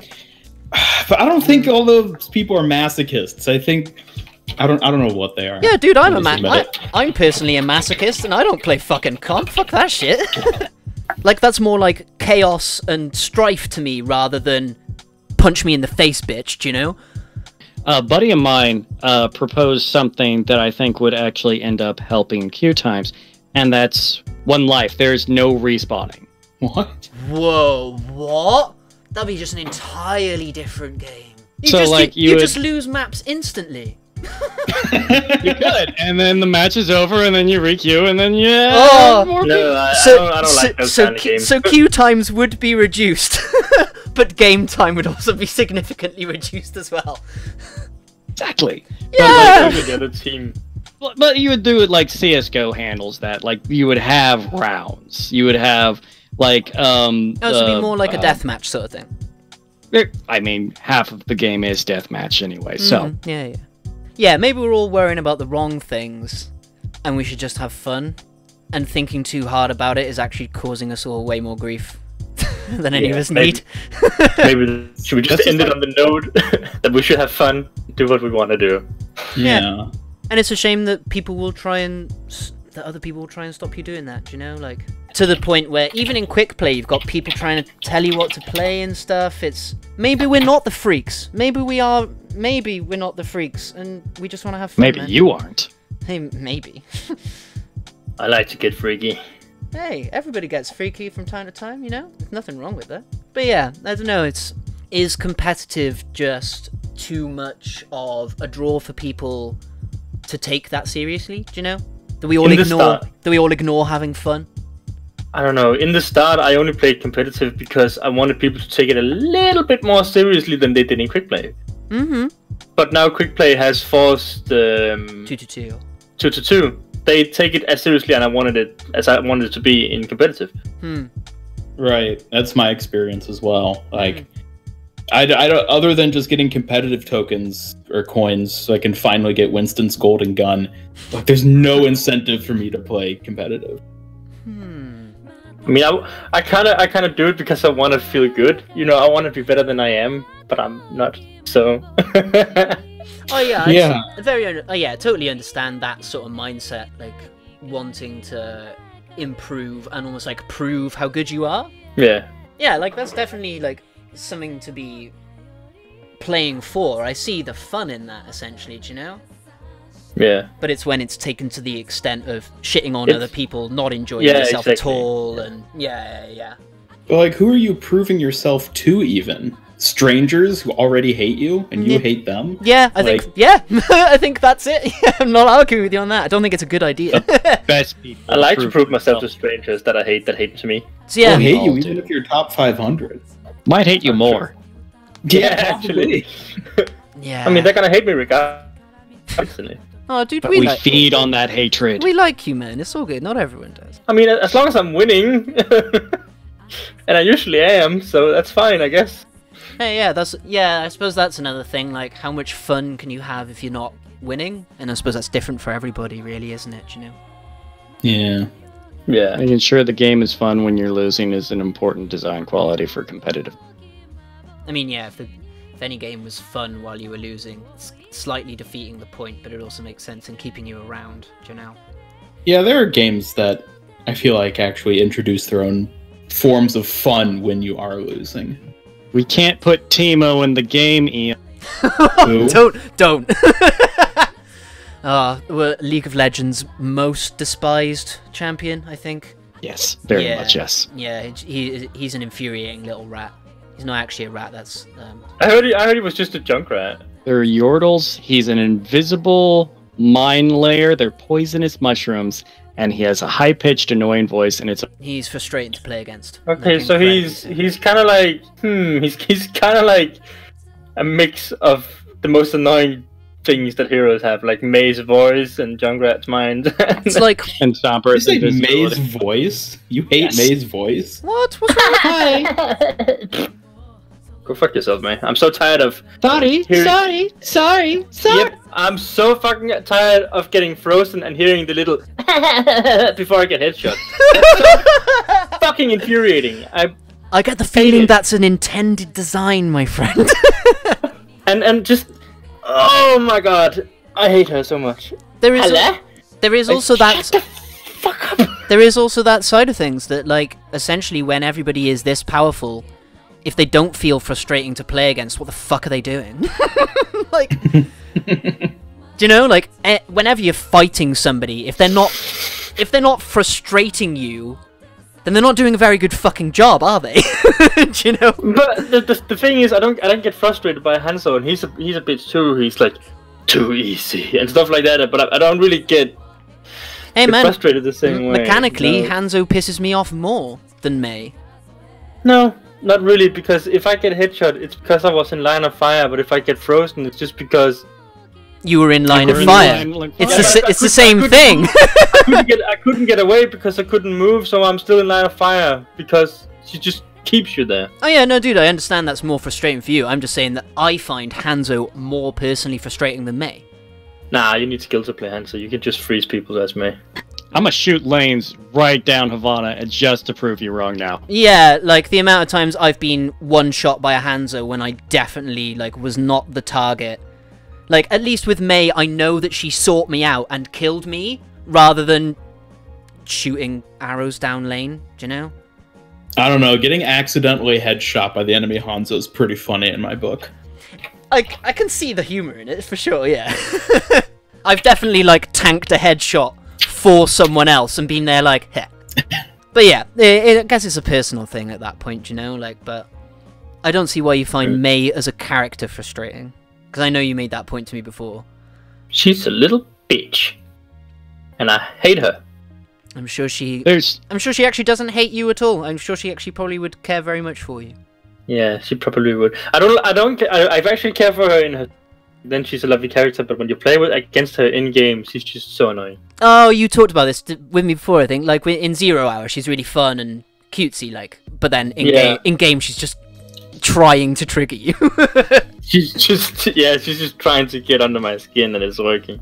And hey, I mean, she's the game Spyro. So it's the long drawn out kill as opposed to this. I don't know. I would fucking love if they could muffle her so she couldn't speak. you can turn off voice lines, right? I think you can, can't you? No, but I need the rest of. I need to hear when she's ulting. Now. You need I just don't need. Yeah, I need to hear the game. I just need her to be quiet. Oh, just turn on subtitles. It's really cute that it's just her voice. That is the thing that makes you there like, God damn it.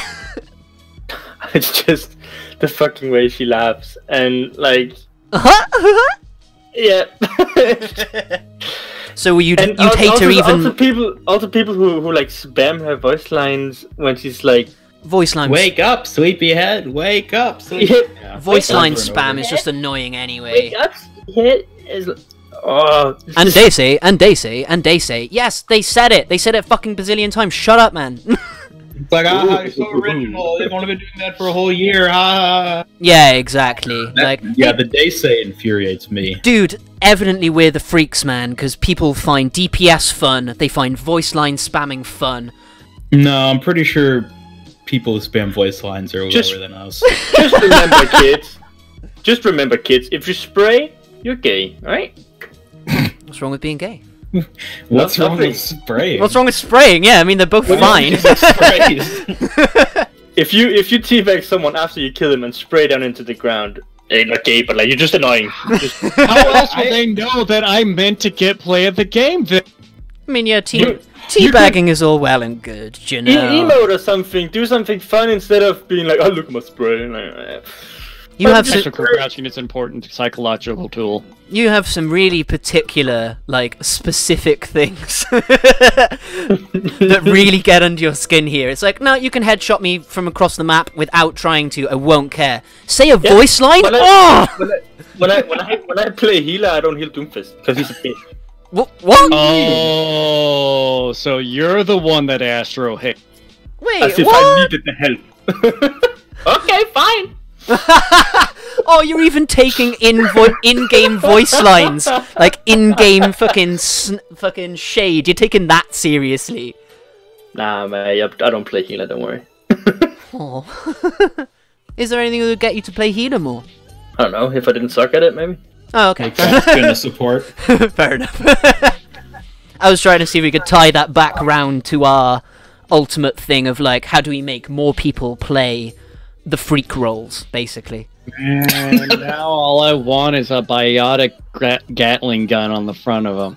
Just plop down in sentry mode, like on his darts, but you know, but 35 of them. Yes. I mean, would you find that more fun? Do you reckon you'd be a better support? If I could use the Bastion with a Gatling gun and just Heal keep forever. Reinhardt. Yeah, just heal forever. Just heal the Reinhardt mid-fight. He can't die. Like, it's impossible for him to die. I actually think it would kill people faster than normal Bastion because the Anna's support. Yeah, it'd be good enough. Yeah. more damage. It would do more damage as the default than his default damage on bullets. I think Anna does more. Oh, she does. She does way more. I mean, if you're increasing the rate of fire that much. If you just basically replaced his bullets with the darts. With the darts, people would just die instantly. Oh yeah, for sure. You would hit it, and you would just die. Yeah, you would never need healing as well. Do you reckon that sort of idea though, like that, like adopting a familiar DPS playstyle, putting it in support or tank, the freak roles, as evidently we're just going to designate them as now? No, I don't think the roles are freaks. I think we personally are freaks. Stop it! Roadhog should have a passive, so every time he takes a breather, a little yellow cloud around him heals the team. Yeah, totally. Like, yeah, that's coming back to sort of the main tanking ideas, isn't it? Like, but yeah, do you feel that sort of thing would, as you said, you don't really play support that much? You're a person. We can make an example out of you. Like, I just don't like it because I always feel like I'm failing my. It makes me feel bad. Oh, you're actually trying to help your team, dude. That's so cute. You're such a fucking freak. that's why I play to help my team. Surprising, isn't it? Like is it that mindset that has got us where we are? Do you know? Like the freaks, the tanks and supports, or us, whichever you want to term it as, are the people who are there like, no, I care about the team, man. But then again, most people who play the game don't actually give a shit about the team. As Jeff said in the developer post, they'd been trying from the beginning to push teamwork all the more, and now they're there like, maybe teamwork doesn't exactly have a place outside the top level. Well, I think there's a few different forms. Like, I think the top level, non-freak, teammate-oriented players are the people who just, all they want is to win. And in order to do that, you have to help your team. And so they'll help their team, not because they're necessarily a good person and they want to be like, oh, I want to heal you because I'm a benevolent healer. They're like, you need to not die, otherwise I'm going to lose. And then there's like the solo-minded where it's like, I could heal with Baptiste, or I could just shoot the barrier a bunch. And then there's us, and we're like, oh, I want to do the right thing. And then we lose because... we did the right thing. Because we've sort of got the wrong mindset. Yeah, that's what I'm sort of trying to wonder. Are we actually the freaks? Well, I mean, we're already freaks. I know it's the most selling game of all time, but it's still a small portion of any population. And it's pretty niche for what it is, right? Because of how the game works as it does at present, you know? I'm almost surprised that there are so many DPS players. Do you see what I mean? Yeah, I guess that's actually a good point. Like, all these people who love playing DPS... Why? But have to wait 20 minutes. Why don't they just go play a different game? Go play Titanfall 2! Like, I've never even played it, and it's so clearly what these people need. And it's not even me saying you should leave. Like, just get out of here. We don't want you. Yeah. But I'm just genuinely curious why they don't just switch to a different game. Exactly. Like, what is the reason they're sticking with Overwatch? Go play Fortnite. Yeah, even. Like, I'm sure I saw a post on Twitter recently where someone made the point that, like Genji was the reason that I wanted to play Overwatch because he was so, like, clearly different from all the things I've played with before. And it's like, Genji's fucking different? What do you mean? And you're just going to ignore tanks and supports as a fucking whole? Like, how is Genji the most different, most new, most interesting mechanic that you've ever seen in an FPS when you've got tanks and supports? I don't get it. He's a cyber ninja. Yeah, it probably just likes killing people. We just need cooler other heroes. We need cooler tank heroes that people like. Hey, as Ian said, Sigma's a fucking god. Like... He's not godly enough, apparently. He's not a god in game. Yeah, true. He's not relatable. You're not an old godly man, but you want to be a cyborg ninja, right? I mean, I'd be happy with either, I suppose. Great. I personally identify as a 500-pound gorilla. I don't know about you guys. Hi there. Hello there. I mean, Percy, when I play like League of Legends, like I identify as a fucking woman, apparently. Like, based on my champion selection, I mean, to You me... identify as what now? Yeah, you cut out like right when you were gonna say. Oh, sorry. I identify as a woman, evidently by my champion selections. Like, I only play female characters. Well, That's interesting. Yeah. You identify as a woman. Apparently so, And but only in League of Legends. Whereas in Overwatch, I identify as a South American DJ. Apparently I'm black now. Do you know? Like, You got the N-word pass. I don't want that. Don't do this. But is it like so singular in that you play Lucio, where it's like this is what I identify as? 'Cause No, for me, no. I just identify as tanks. Yeah, not Like, at all. Like even Wrecking Ball, I wouldn't go so far as to say I identify as a hamster. Yeah. Like I don't play him that exclusively. Yeah. No, I was taking the piss. Yeah, definitely. Like I probably play tanks as a whole way more than I play support, for instance. I was just going like, Lucio's my most played hero. I was sort of making a joke that, like, how representative of you that the character is, I don't think always has to be that important. Like, it is to some people, obviously, and for some pretty sensible reasons. But, like, for me, no, it doesn't matter. Like, yeah, I like being a gorilla. I like being a hamster. I'll be a woman if I have to be. Do you know what? I don't care. Like, That's how I accept my own body. I like being a gorilla. yeah. That's in real life, though. I like being a gorilla. I wish I was a gorilla. That'd be awesome. Positive body images right here, guys. Yeah, fucking right, man. Like, if you want to look like a hamster, you do you, man. That's all good. I like how people were in forums are like, the Overwatch hero's bodies doesn't reflect anybody, but then I saw Winston and I said, I can see myself in that. I can relate to that. I mean, by comparison... Roadhog, of course, is peak optimal efficiency right there. Mm-hmm. Pure sex, Road. I mean, yeah, but I mean, for my sake, I kind of wish that Hammond had been a chimp, because then there would be a skinny, hairy person for me to identify with, do you know? Winston voice line ideas. Ooh, it's mating season. Prepare for gorillas in the mist. We should totally give him, like, a sauna skin. He's wearing a towel. Yeah, a sauna, like, gorillas in the mist. Hairy man in a sauna. It's just He's just wearing a towel. Like, Yeah, just wearing a towel. He's just wearing a towel that there's just steam coming off. Even though, hasn't he been naked this whole time? No, I'm imagining that. No. It's not. It's only the Yeti skin. It's not a Donald Duck situation. The Yeti skin though is kind of sexy. He was trying to do a Witcher impression and it just went a little bit. Oh, I've now seen all of Witcher, incidentally. Just to throw that out there. Just to throw a coin at it. The show, the Netflix show. Yeah, to toss a coin at it. Yeah, very recently finished it. Yeah, it was really good. Yeah, I've started it, but I've never played any of the Witcher games or read any of the books. Oh, so I watched like the first 2 episodes, and I'm like, I have no idea what's going on. Yeah, me neither. Like, it's pretty dense high fantasy, like, right from the fucking beginning. It's kind of funny how there's more people now playing Witcher than when the game actually released. That's kind of cool. But hey, if you want to take that as a business model, I'm not gonna, like, if Overwatch made a fucking TV series, you'd probably get more people playing the game, just saying. You get more casuals playing. Oh God, no! No, we want more freaks, man. Like, we want more people like us. Casuals aren't freaks. I know. I'm saying Not we want inherently. I'm saying we want more freaks. We don't want more casuals. We want more freaks. So you make the series about the tanks and the supports, and you leave all the DPS characters just completely out of it. Or you make a storyline about tanks and supports being viewed as, like, freaks of nature, and it's actually like a conflict between the damage heroes and the tanks and supports. What is this, like a documentary now? This is like the most meta Overwatch show you'll ever see. Yeah, I think we've maybe come to a point that, like, maybe it is just like a term of mindset that makes us all play the way we play. As Jeff and several people have mentioned before, perception is incredibly powerful, do you know? Yeah. I mean, I definitely think it is.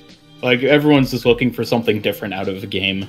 Because it's... And, like, we just have our own interests, our own desires from the game, what we want it to be, what we enjoy about it, and then other people have their own. Mm-hmm. Like, it's such a multifaceted experience, and it's good that they've tried to accommodate for everyone. Yeah, and all things considered, I think they've actually done a really good job of making this a game that's accessible to, like, competitive pros.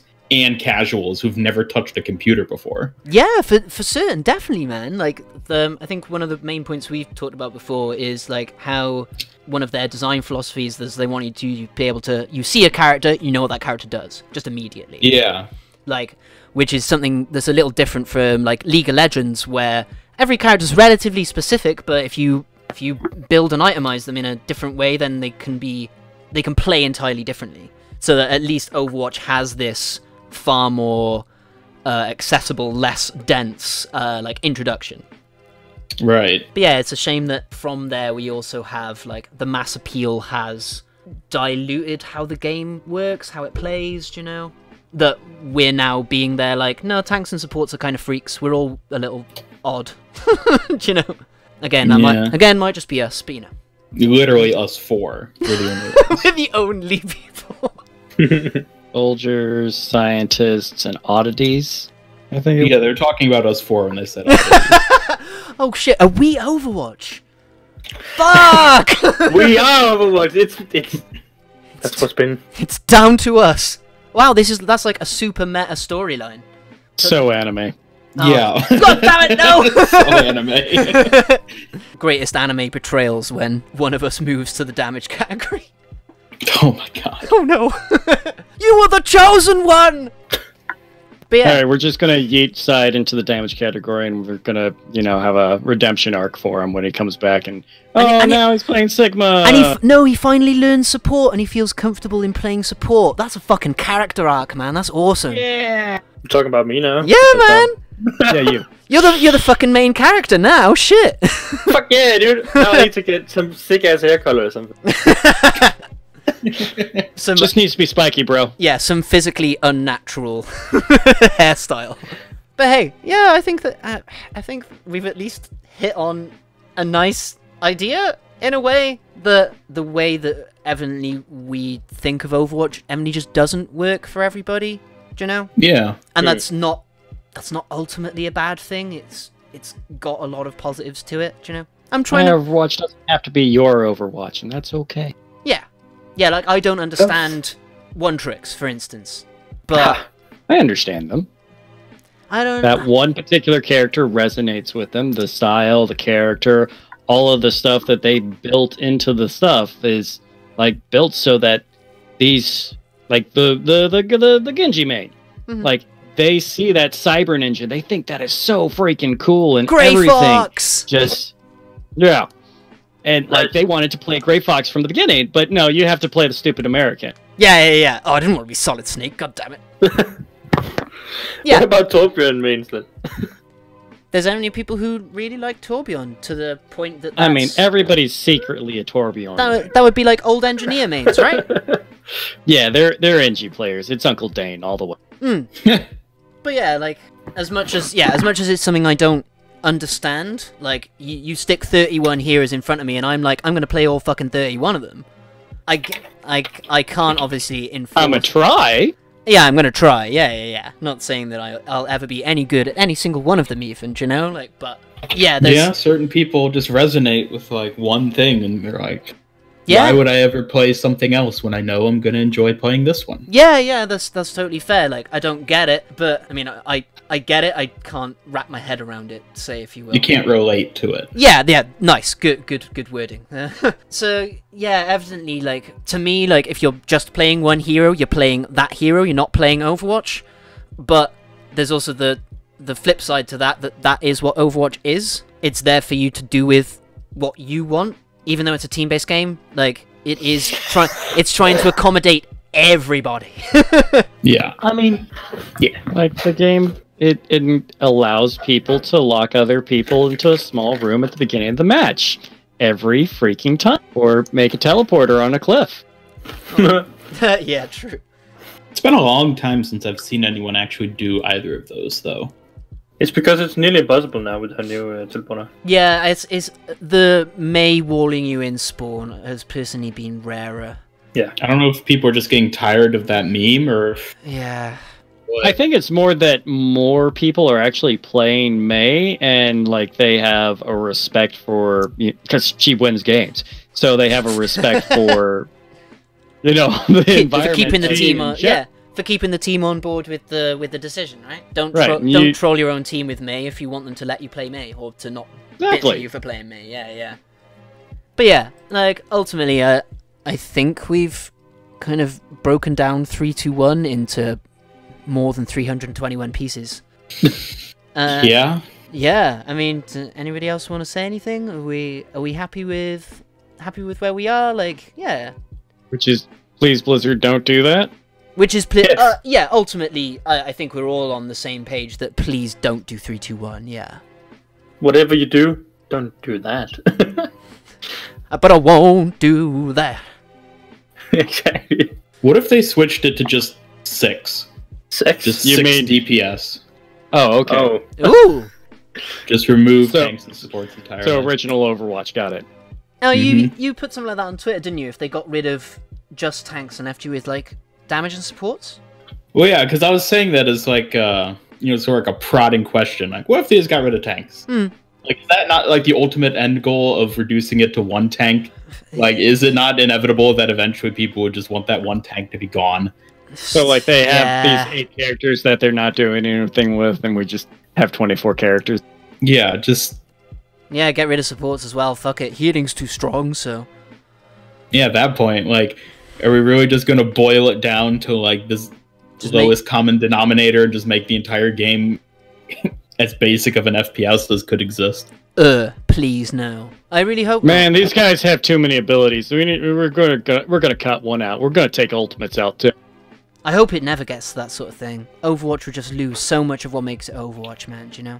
Yeah, it just wouldn't be the thing it is. It'd just be a fucking shit FPS, basically, do you know? Like, Yeah. At that point, we might as well turn it into a kart racer. yeah. I mean, Overwatch kart racing, I mean, I'm sure we'd all get anyway, right? Yeah. But yeah, I don't think anybody has any, like, closing statements, really. We all kind of agree, at least from our perspective, don't we? The Echo Chamber agrees. Yeah, I mean, as it's bound to, I suppose, yeah. So, thus far, what we've realised today is that we need people outside of us to actually tell us how the game as a whole feels more. Like, yeah, we're obviously just a bit too looking for similar things. Which is nice, this is why I like you guys. You know? Like, echo chambers kind of exist for sort of a reason, do you know? Yeah, to validate our misconceptions Oh, yeah, hey. that we'll have no way of knowing. No, exactly. Alright. Good talk, Misfit Island. I love you all. Pleasure, Tower. Yeah, thanks to everyone for being on here with me today. I'm aware it's been a bit sporadic in what we've actually come to, but hey, it's been fun, man. Like, I'm really glad for you guys to have come and chatted with this shit with me, because I haven't... Yeah. I found it really difficult to articulate my broader feelings about it, if that makes any sense. Yeah, thanks for hosting it. Yeah, always good, man. Bringing everyone together. Always happy to have you all here, man. But yeah, thanks for coming on, guys, like, honestly. Gotta support that booty, man. Oh, yeah! Heck yeah. But yeah, we'll use that to close out. Thank you to MasterIanGamer, towercard, and X-SEIDET for joining me today to just chat an absolute massive load of shit. Come back to the Echo Chamber next time to hear more freaky shit, I guess. Like, I've been Euclidean Vision. May the glorious light of Best Girl do something. Yeah, bye. Marissa is best girl. Aw, nice.